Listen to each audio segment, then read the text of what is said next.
Okay, we are back in our second episode together again with Siti Sharifah. Kalau tadi kita dah dengar perkongsian beliau tentang healthy living. Now kita nak move on to her life story lah. Actually kan Panji, I kenal Sharifah ni dah lama daripada dia anak dara tau.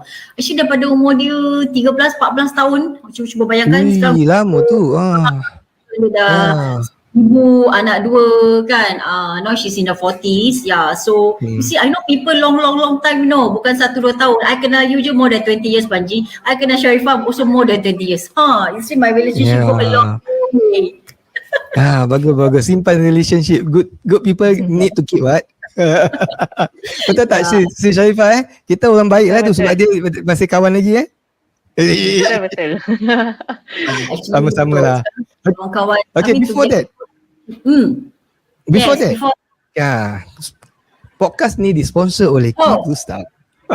Wirahasana anda. Okay. Kalau nak jual, beli, sewa rumah, boleh terus contact Key Rustam di nombor 91440461. Okay, back to our sis Sharifah. Yeah, so I think at this age I believe in friendship. I mean, we value friendship. So I believe that each of us we have our own unique story lah. Walaupun kita we don't have to be a celebrity, but each of us is a book. We are a book that has story, maybe to some people cerita biasa je, but I believe that there's always something that we can learn from, each and everyone punya journey. That's why what our podcast is about. Normal people, real people, their story. The stories, It can be normal people, but your story can be extraordinary. So coming back to Siti Sharifah, I've known her since she was anak dara. She was in her teens, and now she's a mother. You very proud of it, Berkali-kali dia repeat. Aku dah kenal dia lama. Aku dah kenal dia lama. Aku dah punya show dah lama tau you, daripada I anak dara. Bukan dia anak dara, I anak dara.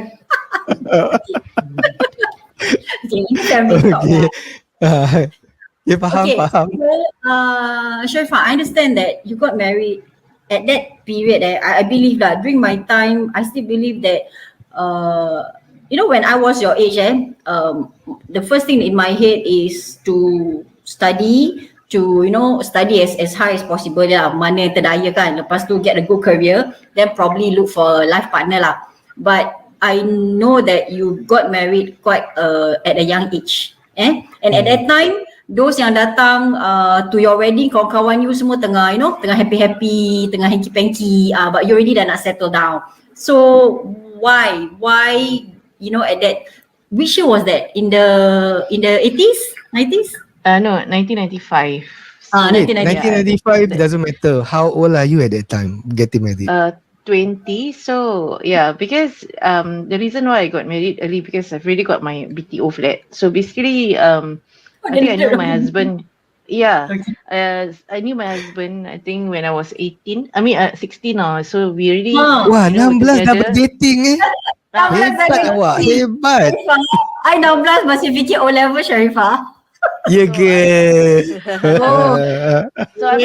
Okay, never mind that for another side. We had a relationship maybe at 17, then 18 we had to apply for a flat dekat HDB. So at that time, I think government announced first timer will get, straight away kita apply dapat rumah. So within that 18 tu dah dapat rumah dekat Woodlands tau, 4-room flat, So then within the next year kan, we will get our keys already. So we had to actually get married lah, because rumah dah dapat. Because like I think that year government announced first timers will get, pada kita baru tak $10 coupon je nak, because we thought it will take a few years to get a flat kan. Then the first try, we got the flat already. So at that time, at that age, you dah kerja lah? Dah kerja. I was in polytechnic. Belum kerja, tak ada duit. My husband was 5 years older. So the only one yang kerja is dia. So the thing is that, so when I got my flat at 20, I was below 21 when I got my flat tau. Jadi, I tak boleh jadi co-owner pun of the flat. I only can be an occupant because I'm below 21. So my husband is the sole owner of the flat, whereas I'm just an occupant because I belum lagi 21 bila kita dapat rumah. Our first flat dekat Woodlands, Wow. So we had to get married because kita nak ambil kunci kan rumah. Then kahwin paksa kerana rumah lah. In a way lah. In a way lah. kita pun nak independent, paksa lah. Kita pun nak independent. You know, both of us want to get our own place and get married early, you know. So, masa tu tengah poly, you know, was in polytechnic. But we don't want to waste the opportunity because before that takes a few years. If people ballot banyak kali pun baru tak dapat. But then government announced that first timer dapat. Then we got in our first election. You know, and my husband is 5 years older and he already has, you know, that money CPF to actually get a flat. So we decided, why not lah? I mean, tak nak waste the opportunity kan. And we decided that we are going to marry each other, right? Basically. So my third year poly, I had to get married after my third year poly. Then we got our flat. You know, we got our first flat together. So that is the reason why I got married earlier. But I also told him that I didn't want to start a family because masih muda lagi. I about 20, he's 25. So I told him I masih nak belajar lagi pun. So I got my first job. Then after that, during that time, I also took my degree. So, you know, I got my degree after that as well, you know, through distance learning. But I went to Australia to graduate. For my graduation, I went to Melbourne because I took Bachelor in Business from RMIT. So year 2000 I graduated from, I mean, because kita nak settle semua kan before, but I was also studying. So I got my degree in year 2000 lah, basically that, you know. So I mean, and then I had my son in 1999. Dengan pregnant tu pun pergi belajar, ambil exam, you know, basically that. So for me was, Alhamdulillah lah. I mean, even though I married early, I actually reached a lot of milestones in my life. Even given that I married early, you know, I got my own flat, then I got a child, you know, basically, but I also got my degree, you know, so I tak macam, you know, let go of everything else. Yeah, it's not easy, you know. How you balance that? Oh, it was hard, okay, because when I took my first year punya degree kan, I have to go for classes. Then my office pula tukar kat Tuas. Then I was having morning sickness and all, you know, my husband kalau fetch me pun muntah-muntah. So I told myself that, okay, either I sacrifice my job or I sacrifice my studies because studies is going to be long term tau. You know, it's going to help me in the long run. So I decided to quit my job for that year so that I can focus on my studies lah. You know, because he was working around masa tu, standard of living pun bukannya tinggi sangat, you know, and like we had some savings basically. So what I did was I continued study for the first year while I was pregnant because sakit semua kan macam morning sickness. So at least I finished the first year of my studies. Then second year I start kerja but also tak kerja full time because I nak habiskan belajar. You see? So at least I get my degree. Important is to get my degree, you know. Wait, your long distance degree is a long distance. Distance learning, but the lecturers from the university will fly down twice a year. So we will have classes with the actual lecturers. And how long is your from RMIT? 2 years because my diploma has full exemption with that university for that course. So it's tied to from so year 2 years full time lah. 2 years full time. Part time. Part time. Consider it's part time. Okay. But it's not easy tau. Even though part time, I know you got a lot of easy. assignments weekend. You know, banyak assignments. You pretty independent because you don't have the lecturers all the time. No, but when I graduated with my cousin but it's just like the actual degree because the lecturers fly in. You get the actual lecturers from Australia to come down. You see, so when I graduated with my cousin. My cousin stays in Melbourne, so she was doing her diploma in international studies. So when I got my degree, we graduated together. I mean, dekat Melbourne lah. It was in December 2000. Oh. Okay, Panji nak tanya you okay, your study, your marriage life, tak pernah macam rasa macam I'm missing something man. Everybody out there my age, my friend tengah huri-huri foam party sana, foam party sini, dating sana, dating sini. Yeah. But you still stuck to one life like this, life like that. Macam okay ke? I mean, at that of course, bohong lah age, kalau kata okay. Memang tak okay lah. It's definitely not okay. How you overcome that? Sabaran. I don't know. I think it's like because I think I'm quite a driven person. Okay. I always set goals for myself, even in school. You know. So I always my studies are quite good considering. I feel that I'm good at my studies. Budak baik lah, budak nerd ni. Bukan budak baik lah, tak baik tapi okay lah. I think I feel that I'm quite okay in my studies. Okay. And I feel that I have aspirations. I still have dreams. Okay, being married having a child, does not stop you from achieving your dreams. I feel. Okay, dreams one side, but happiness one side, havoc one side. That age mesti nak I macam mean, memang nak party jugalah. I mean, banyak lah. I mean, first few years of marriage memang susah because kita masih muda, kita pun nak enjoy, kita pun nak kawan-kawan. Tapi kita pun dah macam, dah like how to say, attached, Belum lagi tengok dunia. But I guess macam in a way, because I have different things in mind. I nak belajar. I nak buat tu. So like all the other distractions, of course memang jangkal, tapi I think that was not important to me. Because I have a house. I need to pay for the house. I dah ada rumah. Orang lain tak ada rumah. I dah ada rumah. Then I nak belajar. I'm still studying, although I'm married. I only have kids. I have my son only like 4 years later. But during that time, I was working. I kerja. My job was also quite, something that I want to do well in, then after that I study. My time is occupied basically. So my weekend tak ada fikir-fikir benda-benda tu lah Fikir jugalah. I mean memang fikir juga. I mean of course lah, kita pun nak enjoy ber. I mean of course I still have time to enjoy. I do enjoy juga. Nak kata tak enjoy juga. I mean, so what is your enjoyment? What do you do? Because at the age mesti I still go out with my friends. I mean, you can ask Nabila. I still go out with her. I still meet up with her. I still go out with, with my poly friends, my colleagues. I mean, still got your me time lah. Yeah, I was doing marketing kan. Kita banyak events. Kat kerja banyak events, So sibuk. So basically kan, that's where I learn a lot of things because I was in marketing. That's where I was told, having a diploma is not enough. You need to get a degree. So that during masa bila I bekerja tu, I belajar that, it takes this and this to be more successful. So that's why, I mean, I tak payah nak enjoy dengan kawan-kawan because my workplace itself kan, every weekend orang ada karaoke lah, orang pergi club lah, apalah. I mean like I'm exposed to all the, and marketing kan, kita kena jumpa clients. Yes, so betul. I have to follow the marketing salesman, the sales managers to meet clients and all. So I was not like considered katak bawah tempurung lah kahwin. Because my job requires me to meet a lot of people, all walks of life.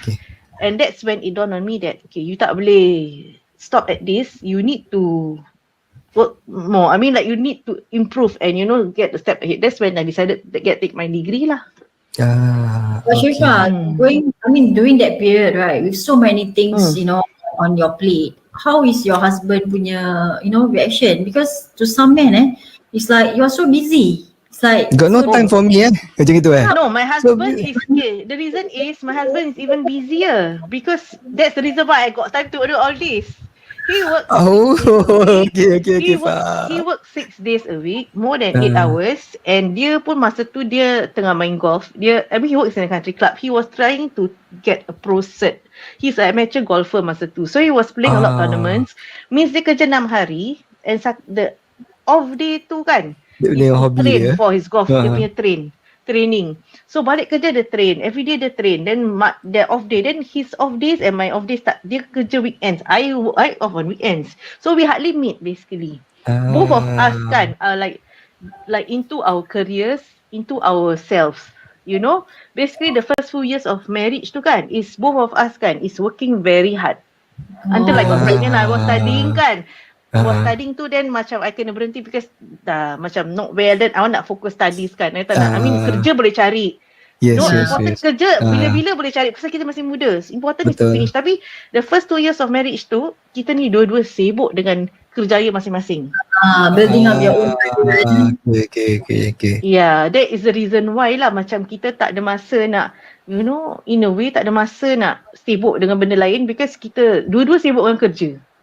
Dia pun tak kisah because I'm alone. He's also alone. So not alone, kita have very little time because of our work time and basically. So I decided to study because kita don't really spend time together because semua kerja, sibuk dengan kerja. Then when the baby comes, right? So when the baby comes, so does that change things? Oh, that's when I slow down lah. that's when I slow down because I dah dapat my degree, alhamdulillah. That's when I, in a way, my job pun macam I mean I'm not that ambitious anymore, but at least I achieve my degree. So in a way, I mean I have the support of family to take care lah of my child. But at the same time tu, nasib baik dah habis my belajar when he was 1 year old. Then with a degree you get slightly higher salary pun, in a way. Then I think rezeki anak kan basically. So I got a job which is in Woodlands, which is in a chemical firm, Swiss company, doing flavor and fragrances, which I worked for 9 years. So Okay. I think as a planner, so in a way I think I focus on my anak lah after that. For me it's young though, but I focus on my son. Then my husband is still busy because kerja dia service line. Even till today pun kerja dia hari raya pun kadang-kadang kena kerja, but that is his interest lah, basically. Yeah. Okay. On that note kan, you mention about anak tadi kan. Okay, after you dah dapat anak tu, you behind the scene you cakap you ada adopt you adopt a little girl. Maybe we can talk about that a little bit about why you want to adopt when you have dah ada anak. Yeah, kenapa? Have your own. The second one have your own lah. Because kita memang nak ada anak lagi lah. So after my son, we tried another 2 years tak ada. So we went for medical checkup. So it seems that there are some fertility issues. So doctor cakap like to conceive normally for another child is very slim chance.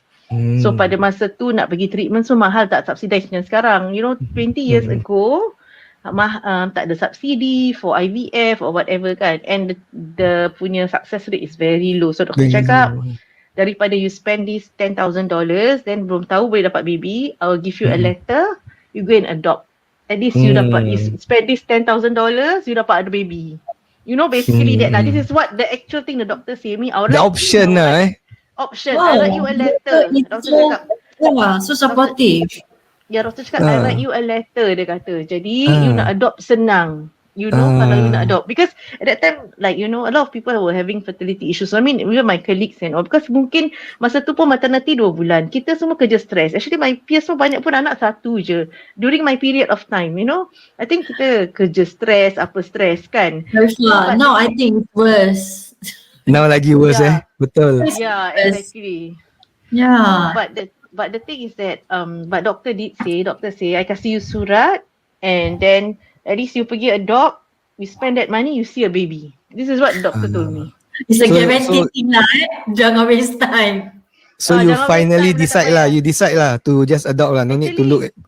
Actually then after that kita kacau, okay lah, forget it lah, tak payah tak payah fikir lagi lah. I mean adopt pun nak kena pakai duit kan basically. So but it so happened then we heard about this about this baby from a relative lah, and she's being put in foster care. Maknanya daripada baby tu dah dalam foster care. So we decided that, I told my husband, since why not like that, kita try lah. Since kita pun eligible kan to adopt a baby, then kesian dia pun in foster care and she needs medical help.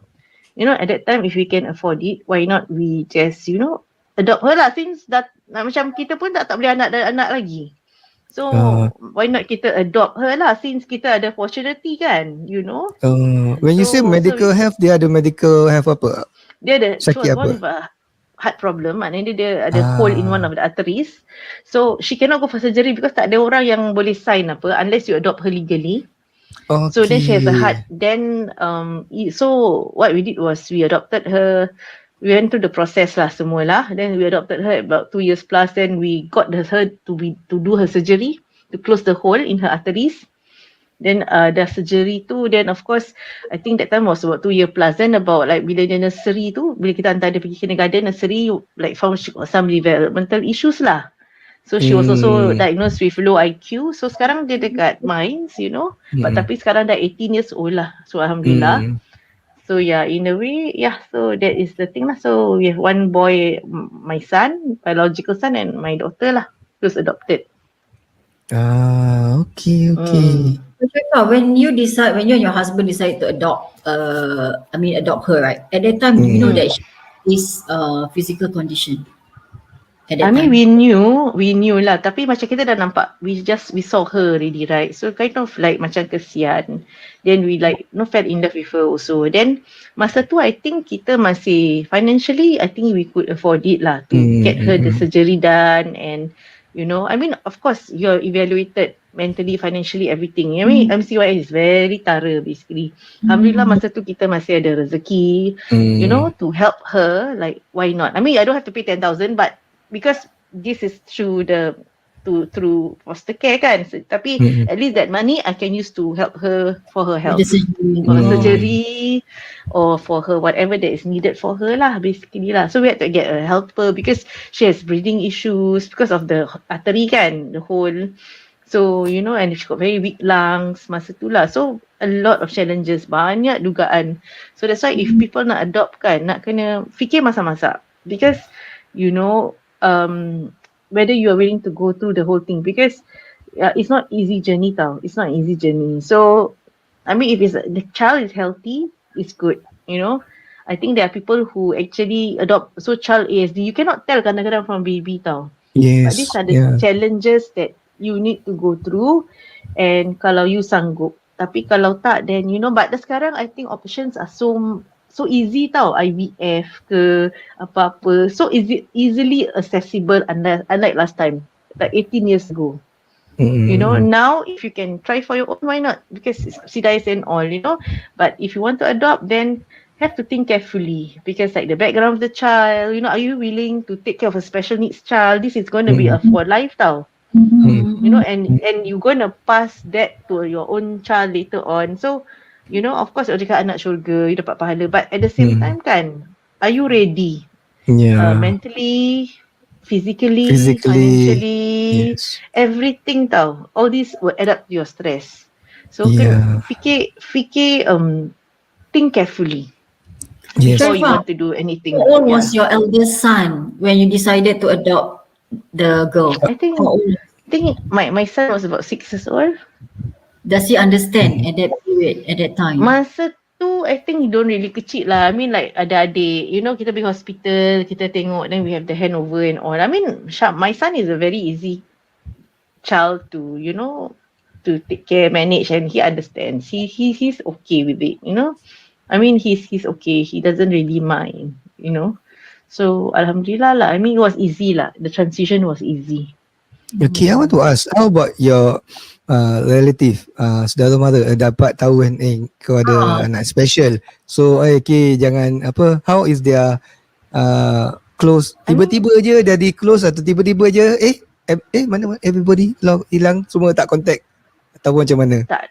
I think banyak cabaran because a lot of people will give their inputs and all. I have like what? For example, like what? Macam I'm because my daughter dia, I'm a very strict parent tau. Maknanya kan, I want to treat her like a normal child because she looks normal tapi although low IQ je.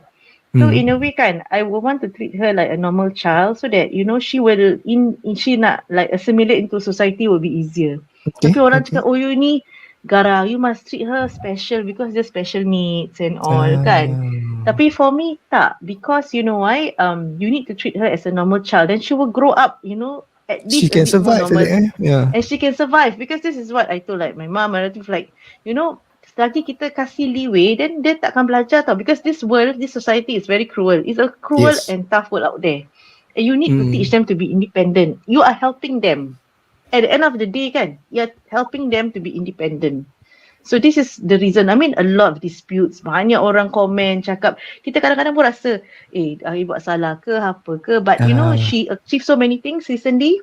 So she got a merit award when she graduated from a school. Then during her graduation, she got mentioned by the punya, one of the, I think minister ke apa for her, for improving, and all. And I think one of the better students, So, and she got accepted into shelter workshop dekat Mines. I mean, I feel this is achievement enough of what I've been doing. Even though I do not have any support, really, from family or whoever kan, that cakap, oh, you're too tough on her ke apa. I believe that, being tough, that's why dia boleh excel. Achieve, a lot of things. And thrive, and achieve. Because if not, kalau kita manjakan sangat, dia tak boleh independent, macam mana nak hidup nanti? Kita won't live forever, Betul. So, this is what I feel lah. You know, I mean, there are people, there are other parents who think that, they have to manjakan, because special, but at the end of the day kan, kita nak kena think of their interest, in the future. Kalau kita tak ada, macam mana satu hari nanti. What do you actually do that you sounded so harsh on her? Apa? Oh no lah, macam for me is like macam you have to do chores, you cannot, you like discipline ni kalau you buat salah means kalau handphone kena ambil. Like a normal child, normal teenager. Okay. And I'll be very strict. Kalau kat luar, behave.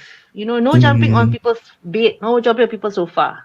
That kind. Dia, budak ni bukan like completely, tak pandai. She's also know how to behave when people give her a lot of leeway. Okay, for people out there yang tengah listening, what is she diagnosed with? She's intellectually disabled lah. So low IQ. So low IQ lah. Yeah, low IQ. So basically macam tak boleh belajar lah in the way, and also but quite independent lah. She's quite independent. Only that belajar tak boleh baca, and mungkin certain things she cannot do lah. Cognitive she not very good lah.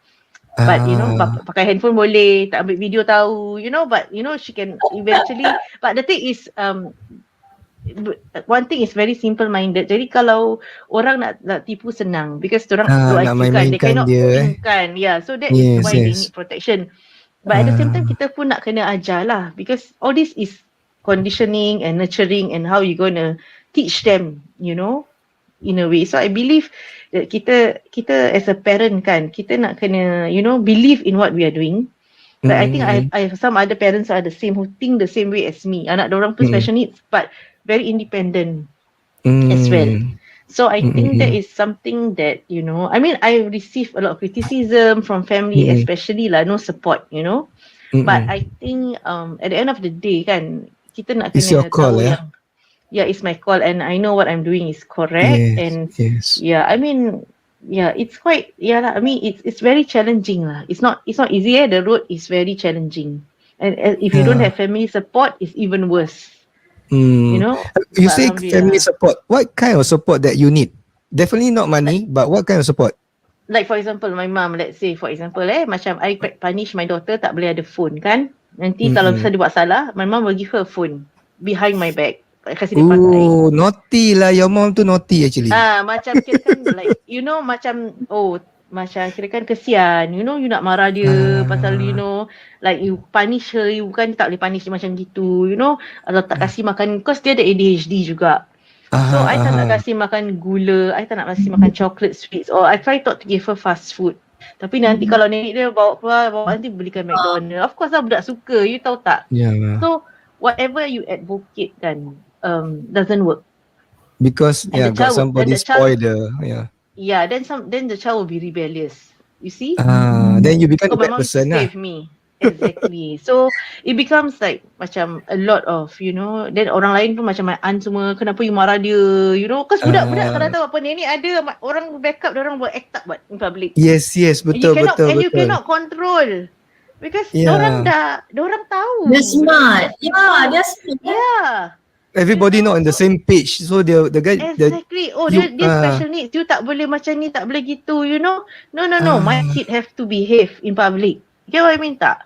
Yes, it's very hard to advocate when everybody else is, jangan, tak apalah, bila kau dia marah sikit dah tak melalak kan. Nanti orang cakap kenapa you buat macam ni? Padahal bukan apa. Because kita nak, but the kid know that who to go to get support I start to act up, I dapat attention, And kita ni yang the bad guy lah. Kata buat budak nangis, the bad guy.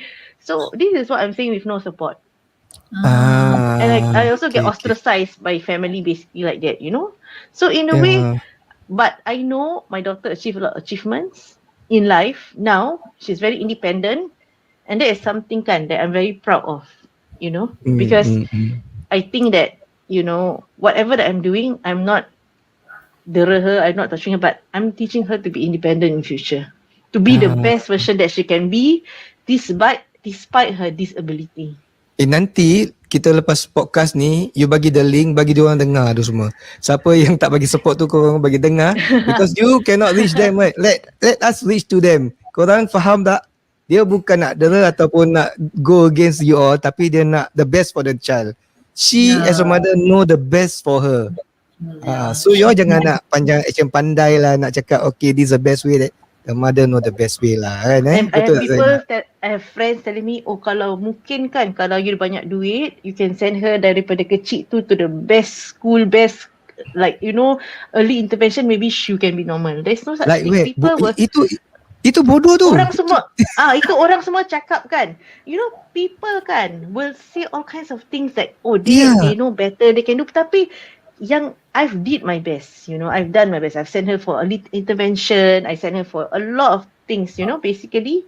But of course, I'm orang kaya boleh hantar to the best school, to the, like, you know, Lorna Winston. But whatever is best school ke tak best school, dia tak akan jadi normal balik. Yes, exactly. This is ada orang yang bodoh cakap gitu, kau pergi buat research dulu baru kau cakap macam gini statement. Exactly. So kita receive banyak macam criticism. Macam orang pandai lah, orang ingat orang tahu semua segalanya, you know. Orang inilah profesor. So, better than dia punya exactly. Ni profesor bertahu. Profesor Google. Then Google. Ada some, my daughter kan ada some behavioral issue, ADHD and all kan. So I send her to psychologist and all lah, because you know, and then my like orang cakap, oh you know orang they don't know the kid well, oh orang hanya ada certificate. You tak ada degree, you nak cakap orang yang ni semua ada, you know these people kan, it's like I tell you all kinds of things I dah alami, you know. But I think can I ask you one thing? Ada tak orang pergi, Sharifah, kau pergi Bromo tu lah, mungkin dia dah kena. Ada tak? Ada Ada. Ayo. Zaina. Kita apa? Ada. Kena guna-guna. Atau pergi berubat lah, apa lah. Kena sihir lah, kena jin lah, kena. Ni terus boleh jadi normal. I mean, it's like, you know, that's why people always give the inputs lah, you know. But at the end of the day kan, I mean, I think not only me, I think a lot of parents alami the same thing, you know. And I think it's not new. Sometimes when we talk to, you know, I talk to other parents and all, and they also went through the same thing. And it's like, you know, at the end of the day kan, kita ni sebagai parents kan, kita have to be strong in what we believe in and what's the best for our child.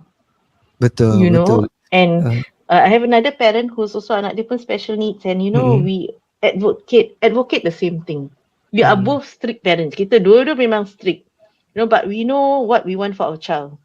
You know what's the best for them lah. Independent, dorang boleh, because I know there's many parents that also spoil their child because dorang special needs and all. But at the end of the day kan, kita nak the best. I mean, maybe what they do is not wrong. Everybody have their own way of taking care of their child. I will not criticize.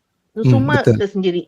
But if it's my own child, this is my way. So, and you know, maybe my child pun nakal, I pun tak tahu. Tapi, but you know, the thing is that I do my best so that, you know, in the future dia boleh jaga diri sendiri. I mean, although people need to take care, but at least, you know, not so bad. Betul. I believe that. But Support. Do you have parent support? Do you? Not really. I only have another parent that we actually still keep in touch lah from her old school, basically that. So itu je yang kita keep in touch, maybe hari raya once a year. But when we always talk, we always share our experiences and like we advocate the same thing. You know, and we are both very strict parents, you know, towards our child. Basically because we want them to be independent and, you know, like, and I mean, it speaks for itself lah. When you treat a child like normal, I mean, even though they can achieve even better than, you know what, because like as you say lah, you kena target lah. Kalau you target, you know, maybe let's say 50%, you will maybe reach 40. If you target 80, maybe at least you reach 70. You know, this is something that you know, just set the targets a bit higher, but dia tak meet pun tak apa, but at least near to that. You know, so something like that. This is what I always do lah. I mean, kita set a higher target, higher goal, tapi kalau tak meet pun at least, you know, somewhere there dekat sikit. At least she's achieving something in life, you know. So she's now 18 years old, right? She's now 18 years old. So just now you mentioned you want her to be independent. So like what? Is she able to travel on her own?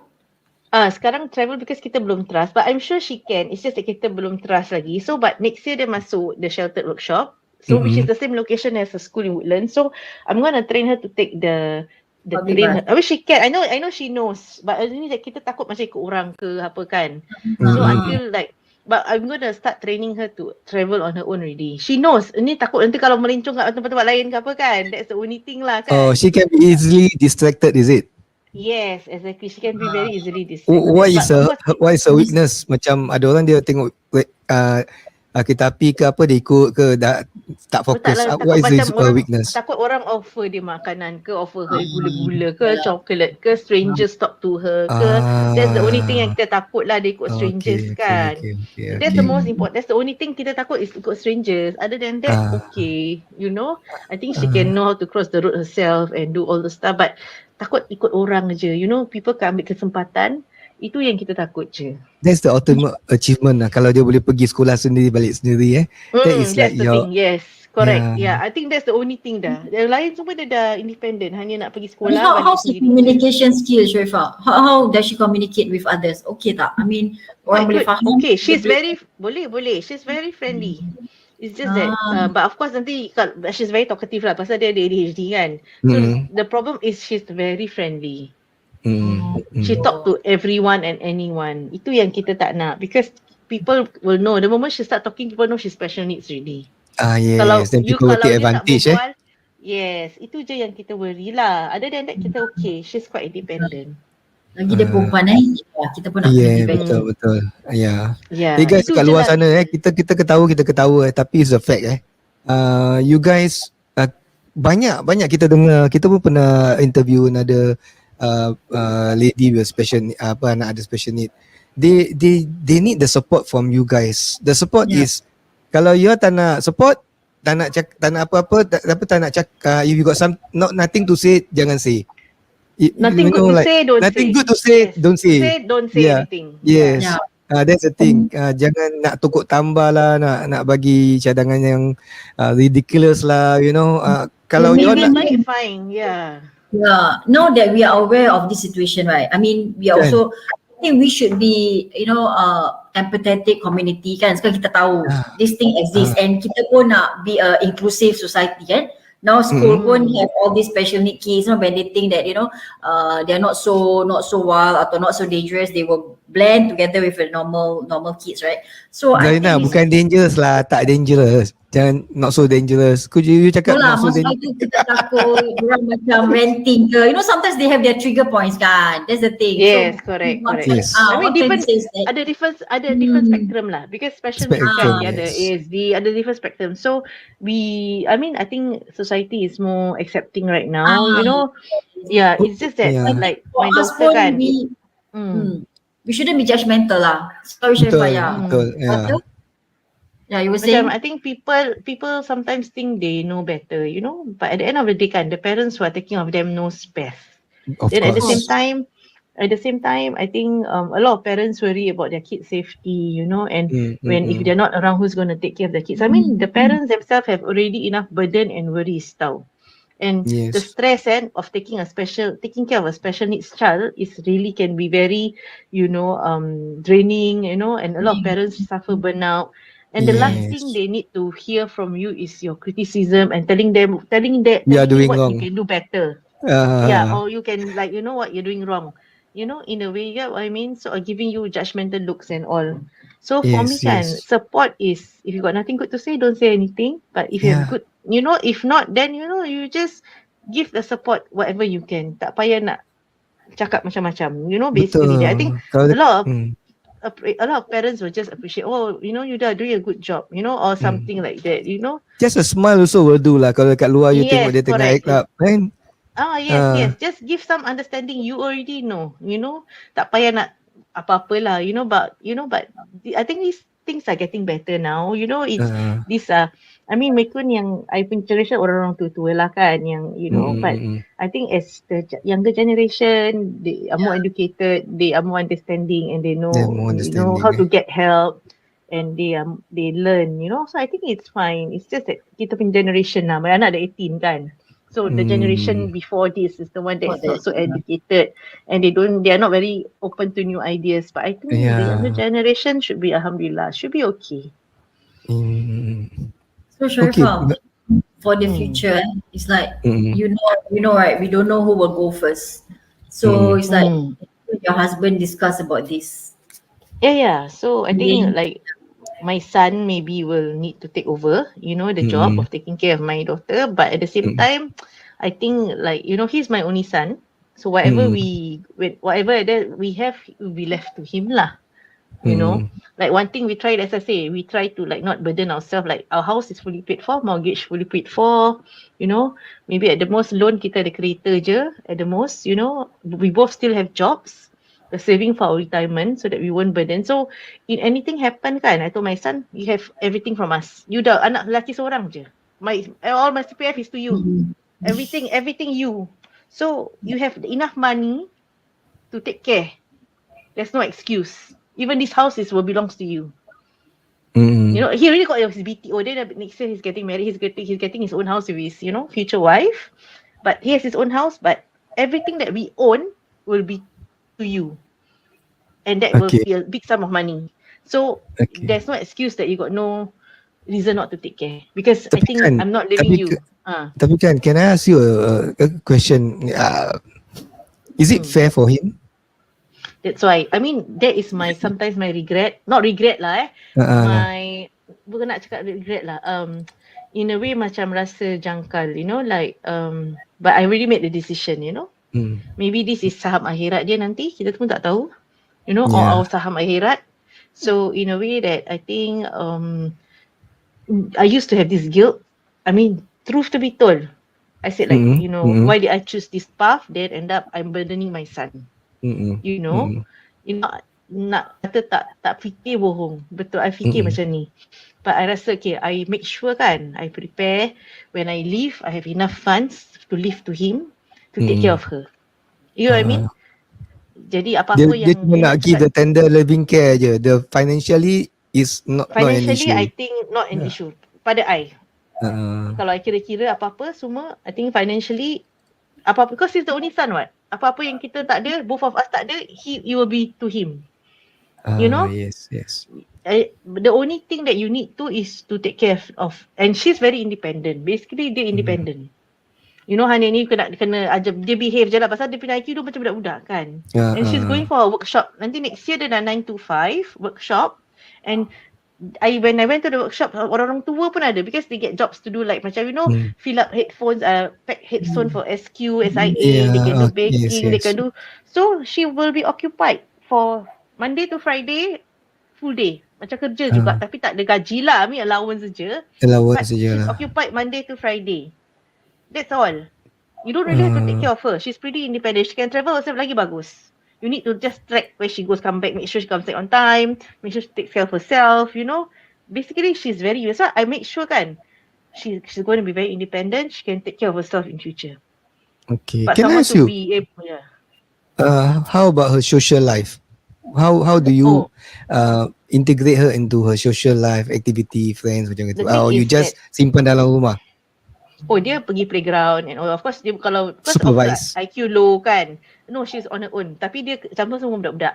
But I always tell her cannot like, but when I do my run, my jog, she will be at the playground. Then I'll fetch her from the playground. Then dia boleh balik sendiri, dia boleh pergi sendiri. But the timing is I will be around. Then I will be running somewhere, but I'll come back and fetch her. You see? So but I make sure that I know, and bila orang datang semua, she's very sociable. And she's quite independent. Basically a lot of her peers pun, they can travel on themselves and all. So basically she's very independent. Hanya kadang-kadang nak kena ingatkan lah, berus gigi ke, mandi bersih ke tak, because they orang not exactly 100% normal juga kan. Macam budak-budak lah macam budak-budak. Kena check lah. Kena check half her age lah IQ dia. Tapi but other than that, she's quite normal lah kan. So not that bad, so it's just that nak kena ajar independent je. And I know that like when I leave this world, my husband leave this world, we have enough funds to leave to my son, at least tak burdenkan dia, I mean financially tak akan burden. But at the end of the day, she has a workshop, she's like Monday to Friday she's occupied, you all tak payah jaga dia pun, I mean make sure that she like, like make sure she does her daily chores, activities, it's not that difficult lah. I mean alhamdulillah it's not that difficult. But Sharifah, having said that, having said all that, memang betul. Kita sebagai manusia, kita boleh plan, as best as we. But you must understand, your son would have his own family. I mean, let's talk fact. right? He's Yes, getting correct, married, correct. right? Next year he's getting married. Yeah. Have you talked to his future wife? I mean, what is her perspective? Is she Actually, the future wife also knows about this because her father himself is taking care of his two special needs siblings at her house. Diorang ada 5 adik-beradik, and the father ever told us like, ini jadi macam kita punya amal jariah, kita punya saham akhirat, because the father is anak 5, dia ada 5 adik-beradik. Bapak dia is taking care of 2 of his special needs siblings also. So the father is and Shami is the only son. And the father is very understanding. And he always, the father always reminded, you have to take care. Basically you are the only one, what? And you are the son. You are the leader, you are the Khalifah, and you are the Imam. Basically, her father is also very understanding because he himself taking care of 2 special needs siblings. At least she's being exposed to this environment. And she knows lah. I mean, because she's coming, she knows, and in a way that, they know lah. I mean, you have to accept. You must know basically. So I mean, in order to marry into the family, you need to know the family dynamics. Yes, And she's yes. going to move in. Very She's going to move in family, here you know. anyways. Yeah. So she's going to move in here anyways. I mean, like, until diorang dapat rumah. Diorang dah dapat lah. Rumah siap dalam 4 tahun lagi. But the thing is that, of course, she will not stay with them. They will have their own life until maybe when kita dah tak ada, baru maybe my daughter move in with them lah. Tapi selagi kita hidup, insyaAllah umur kita panjang, we will take care of her. But Of only that course. when we are not around. By the time she dah adult, dia lagi independent, dia tak payah sangat. Just a place to stay je. Yes. Okay. I mean, important is the in-laws lah. The future in-laws needs to know also. Diorang pun tahu. Yes. Betul. Yeah. Wow, Sharifah, this is something new. I mean, I've learned a lot about you. Yeah, all this while I know, I tahu you are the special kid. Special child kan. Tapi I don't know that the things that you have to go through.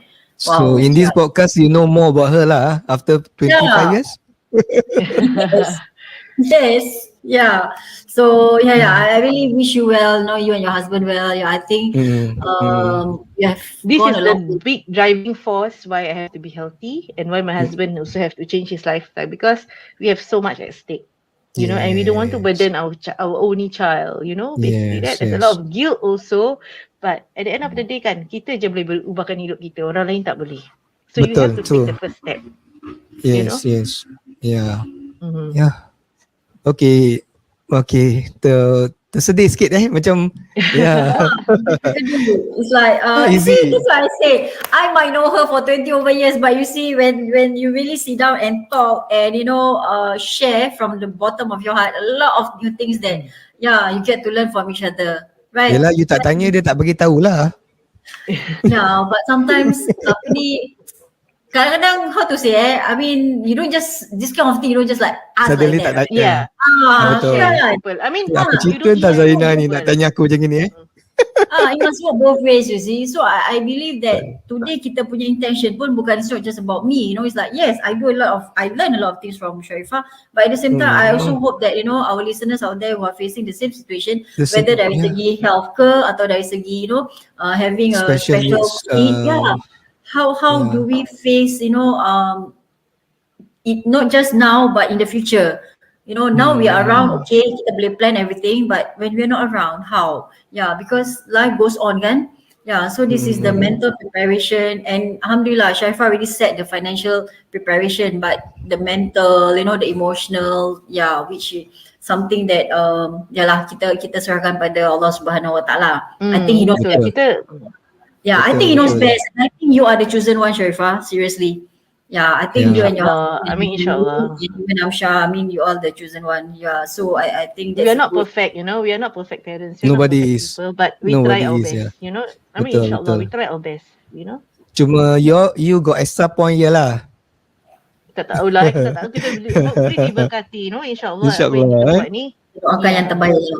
I think this is a good sharing. Good sharing, and I think it really opened my eyes, my heart.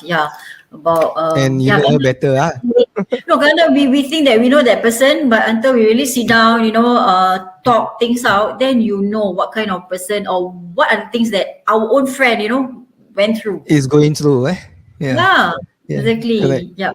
Okay, sis, kita nak tanya kau. Okay, kita dah tahu what's your plan. Tapi I want you to tell people out there, okay, aku ada ini anak special. You shouldn't do this. What are the this? Shouldn't do it. I think like believe in yourself, shouldn't take things too personally sometimes, but Okay. percayakan diri sendiri lah. Apa yang kita buat ni terbaik untuk anak kita. And that as long as you're doing your best, insyaAllah, Allah will tolong kita lah, in a way. Yeah. Okay. I mean, the journey is going to be hard. It's not easy, definitely. But, Definitely. you can do it, insyaAllah, because you are the chosen one, what? I mean, Allah kasih you for a reason. Yeah. Yes, correct. Cool. Agree. Okay, guys out there, apart from just now the earlier episode 1 kita cakap about health from 10107 105. 105 now it's stable at 55. 55, yeah. 55. And how she do it? 55. Listen to our first episode. And you guys nak know her how she do it, you can always look at her TikTok. Nanti kita bagi link kat sana. At the same time also, kalau you guys nak macam contact her to talk about special need children, why not? Boleh discuss, boleh share knowledge, because everyone got their own style and their information, and they are strong at each your own individual punya topic. Ada this parent, they are very good in this. This parent are very good in this. Maybe can share. Sharing lah. It's all about sharing lah. Sharing is caring. It's exactly what we're doing right now. Okay, before I go out, right, how long does it take you to accept that, okay, this child is special? Because I am sure when you receive the diagnosis, you don't, okay, all right. How long? For me, I think in a way it was a bit expected lah, because we have already been preempted by the PM. But only that I think it became obvious when she was in nursery kan. Cikgu dia Ustazah cakap, because kita hantar dia pergi An-Nur, Masjid An-Nur kan. Dan budak ni macam ada special sikit pasal dia tak boleh follow. So, I mean, my first thing was, the moment I know, right, is really go early intervention really. I go send to KK, get appointment, see what we can do to get her into EPIC. I mean, we have to get her assess.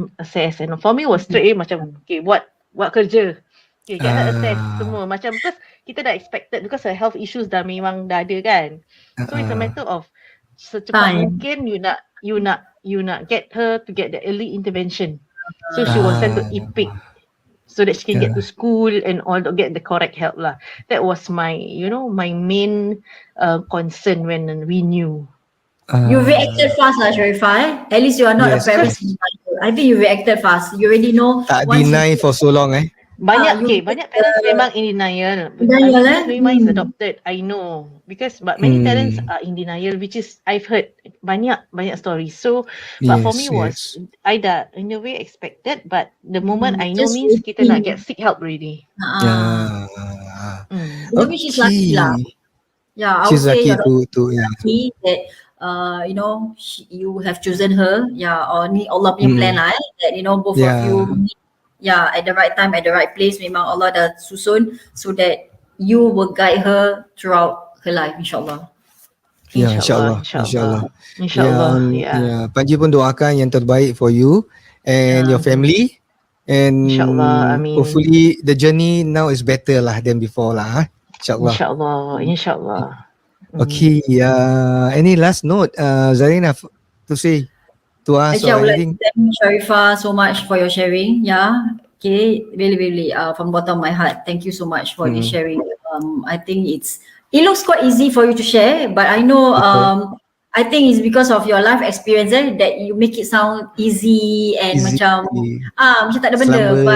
But it's because of I'm better in health. I think if you ask me like 1.5 years ago, maybe I'll be breaking down already. But I think this health journey has helped me a lot in accepting a lot of things.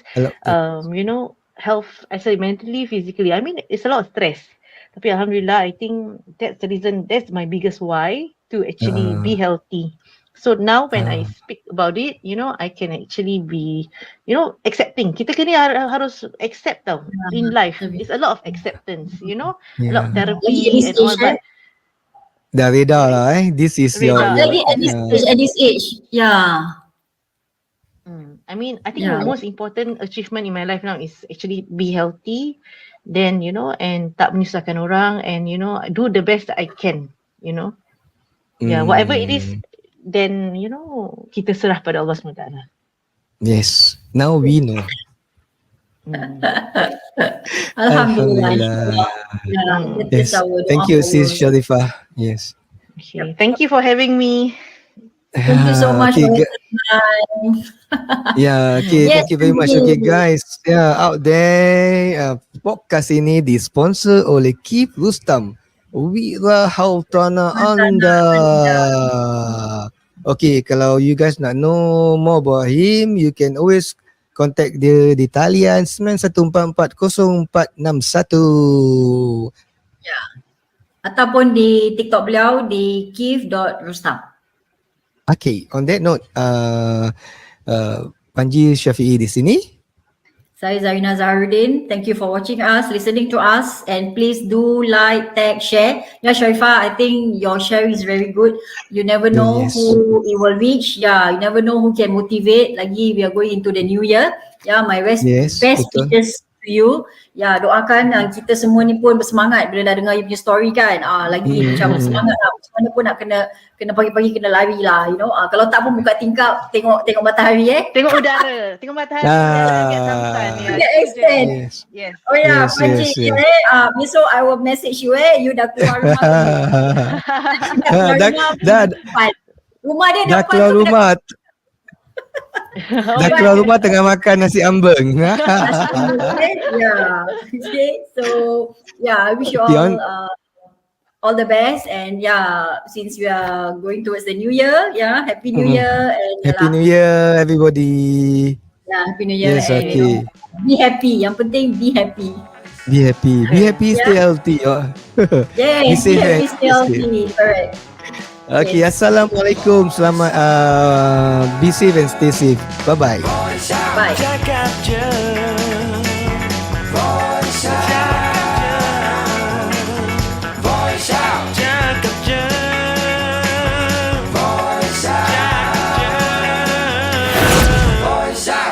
je lah.